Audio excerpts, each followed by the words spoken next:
Hello, fellow preppers. 'Tis I, the Rumpled One. Friday, August 31st, year 2012. Coming to you once in a blue moon. That's right, tonight's a full moon. Second full moon of the month. That's called the blue moon. I'm going to have me some sugary sports drink because I already got up and got at some chores today. Anyway, you probably know what happened to those people down south, Hurricane Isaac. Floods, no power.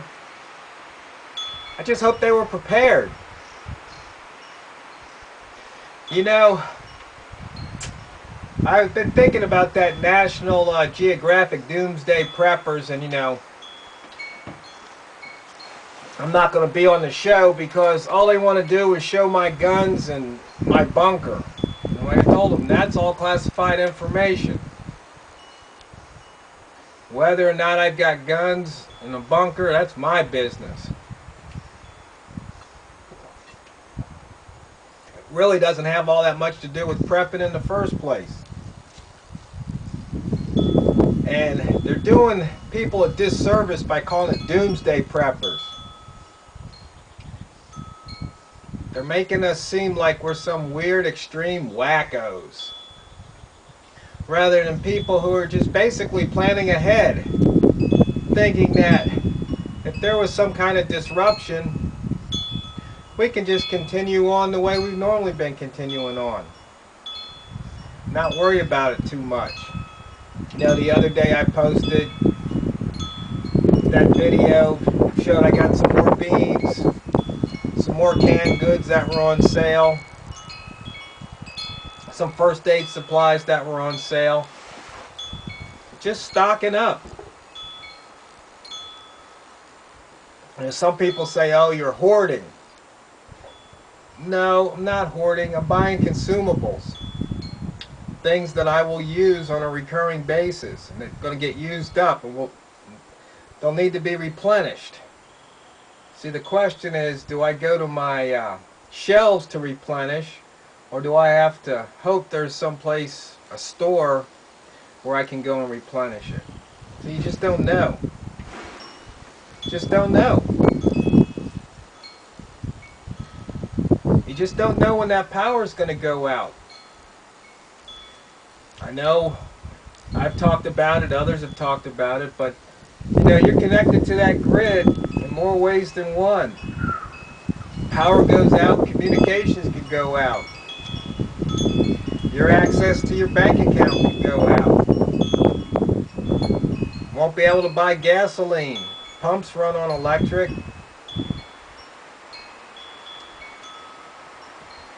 So why they want to talk about doomsday preppers and make fun of us and make us look like nutcases, I just don't get it.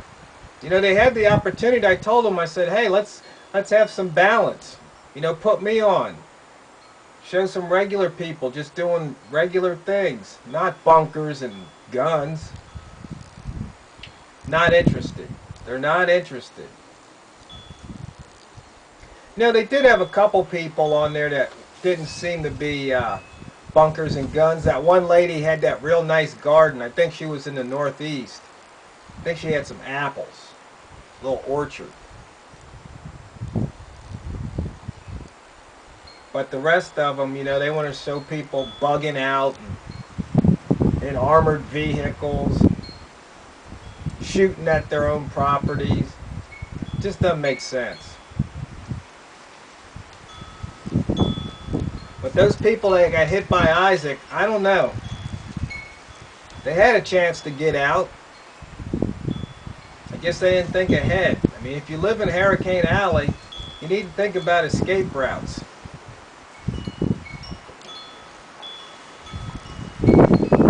In fact, no matter where you live, you need to think about escape routes. I mean, basically, I live on a dead-end road, almost at the end. But then there's a logging road you can get and loop back around and head down south.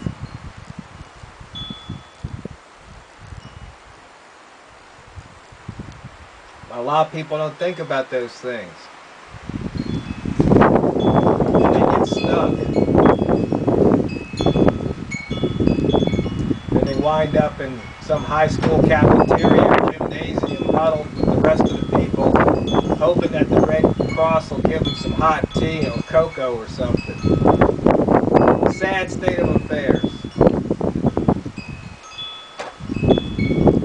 Or probably for $100 or less, their lives would be so much better. They just made some preparations, took the time.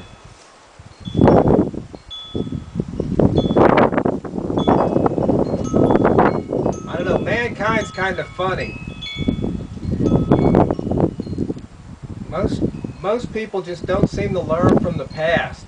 OPM, other people's mistakes.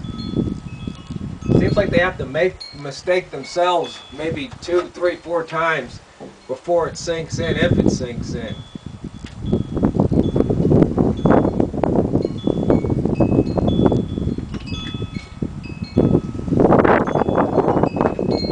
I don't know what it takes to convince somebody.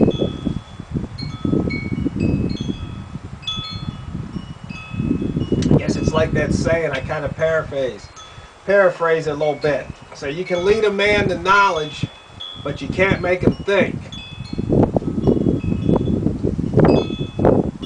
That's up to the individual.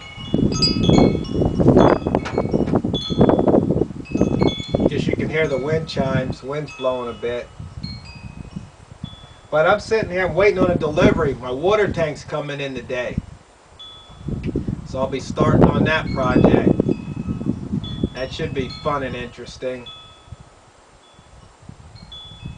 But anyway, you know, on the one hand I kind of, feel for those people, have a little sympathy for them in Hurricane Alley down there, but on the other hand, I mean, they chose to live there, they chose to stay there, they chose not to prepare. Life is choices. Actions have consequences. I mean, J-Null did something, had a little video about, people come up to the door knocking, asking for food. Do you feed them or do you shoot them? Stuff hits the fan. I mean, in the show, one guy came up, asked for food. Came back later, asked for some more food, and then somebody goes, where do you get the food? Oh, over there. Next thing you know, there's an angry mob after him. Beating him to death, taking his food. And then, the other ending is he comes to the door with his AK-47 and blows them all away. I mean, which one do you do?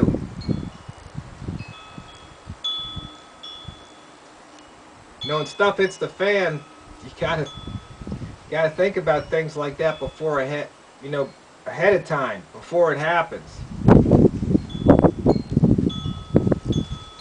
Something in a way you really don't want to have to think about. It's not a pleasant thought.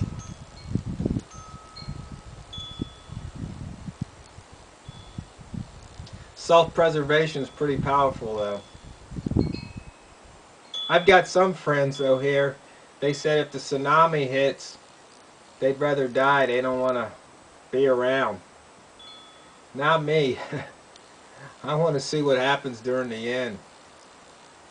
I guess that's just how I am. I like to know what's going on.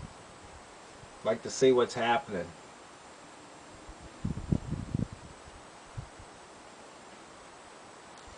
Well, I just hope you guys are preparing. I know most of you are. Otherwise you wouldn't be watching this. Well, I need to get back to it, because if I fail to prepare today, I'm preparing to fail tomorrow.